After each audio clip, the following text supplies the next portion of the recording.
Hello everyone, welcome to my YouTube channel. तो आज की वीडियो में हम बात करने वाले हैं एसिम्प्टोटिक नोटेशंस के बारे में। ये नोटेशंस बहुत ही ज़्यादा इंपॉर्टेंट है जब हम बात करते हैं time complexity and space complexity की।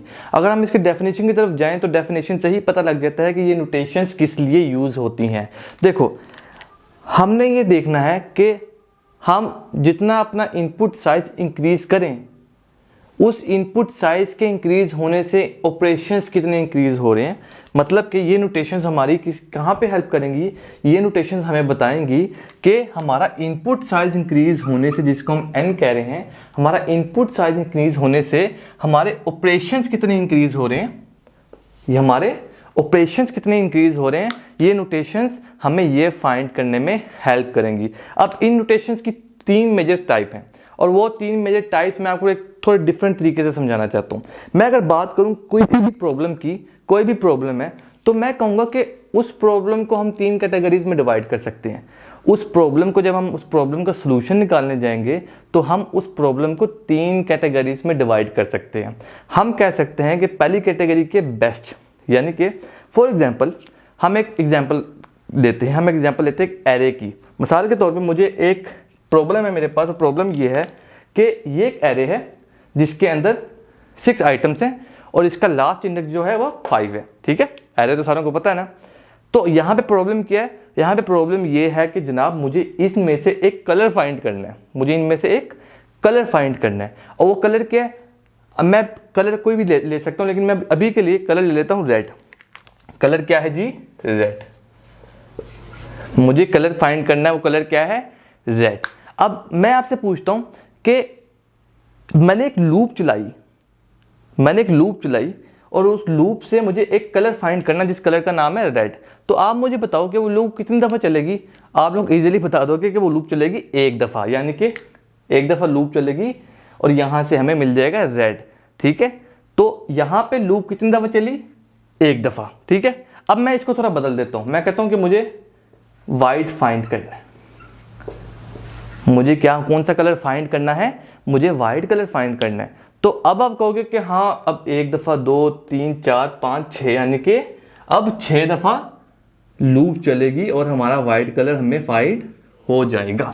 ठीक हो गया, हमारा वाइट कलर में क्या होगा, हमारा वाइट कलर में हमें फाइंड हो जाएगा। अब इससे हमें एक चीज़ समझ आएगी कि हमारे पास प्रॉब्लम सेम थी, लेकिन एक प्रॉब्लम का सोल्यूशन फौरन निकल रहा था जल्दी से।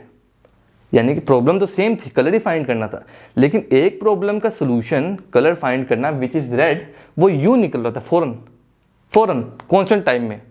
क्योंकि इस एरे का साइज अभी तो 5 आइटम्स हैं, 6 आइटम्स हैं सॉरी। अगर 1,00,000 आइटम्स भी होती, फॉर एग्जाम्पल 10,000 आइटम्स भी होती, तब भी फौरन निकलना था, क्योंकि रेड तो सबसे पहले पड़ा हुआ। सर्चिंग तो यहाँ से स्टार्ट होनी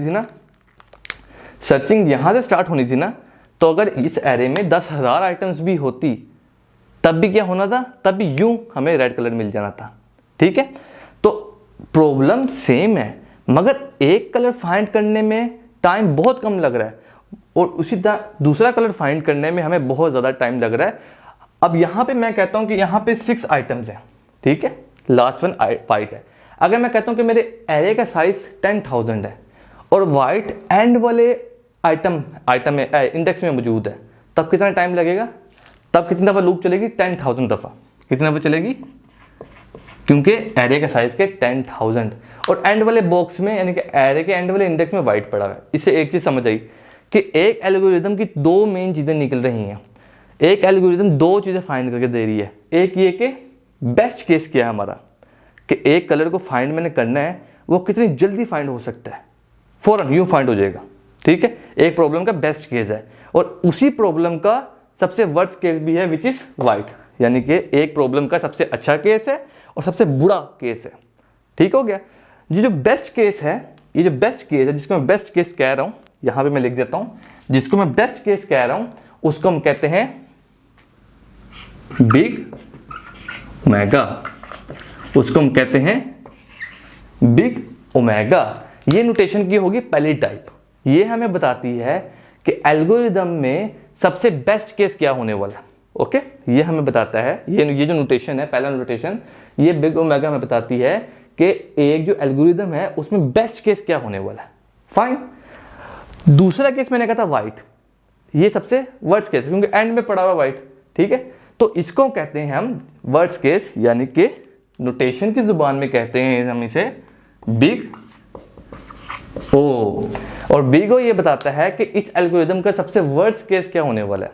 ठीक हो गया, दो नोटेशंस पढ़ ली हमने अभी तक। पहली बिग ओमेगा क्या होती है, दूसरी बिग ओ क्या होती है। और जो सेंटर वाला केस है विच इज एवरेज, यहां जाकर पता लग गया होगा कि अगर मैं कलर चूज कर ले तो मिसाल के तौर पे पिंक या ग्रे, ठीक है, जो कि एवरेज है ओके। तो जो सबसे लास्ट नोटेशन है उसका नाम है बिग थीटा। बिग थीटा ये हमें क्या बताती है नोटेशन, ये हमें नोटेशन बताती है कि एल्गोरिदम का एवरेज केस क्या होने वाला है ओके।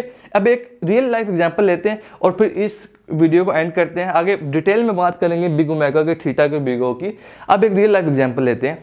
फॉर एग्जांपल मुझे जाना है यहाँ से लाहौर, मुझे जाना है यहाँ से लाहौर, पाकिस्तान में मैं रहता हूँ, मुझे जाना है उकाड़े से लाहौर जाना है। तो मेरा बेस्ट केस क्या होगा कि अगर कोई ट्रैफिक ना हो तो मैं 1.5 घंटे में लाहौर। मेरा वर्स्ट केस क्या होगा कि ट्रैफिक इतनी कि मुझे 10 घंटे लग गए। सबसे बुरा केस, इतनी ट्रैफिक है उकाड़ा से लाहौर के दरमियान कि मुझे 10 घंटे लग गए। और मेरा एवरेज केस क्या है, ठीक है, नॉर्मल है, मतलब 2.5-3 घंटे मुझे लग गए। ट्रैफिक थी, खाली भी नहीं थे मगर थी, 2-3 घंटे लग गए। समझ रहे हो ना। तो इस प्रॉब्लम के भी मैंने आपको बेस्ट केस, एवरेज और वर्स्ट निकाल के दे दी है।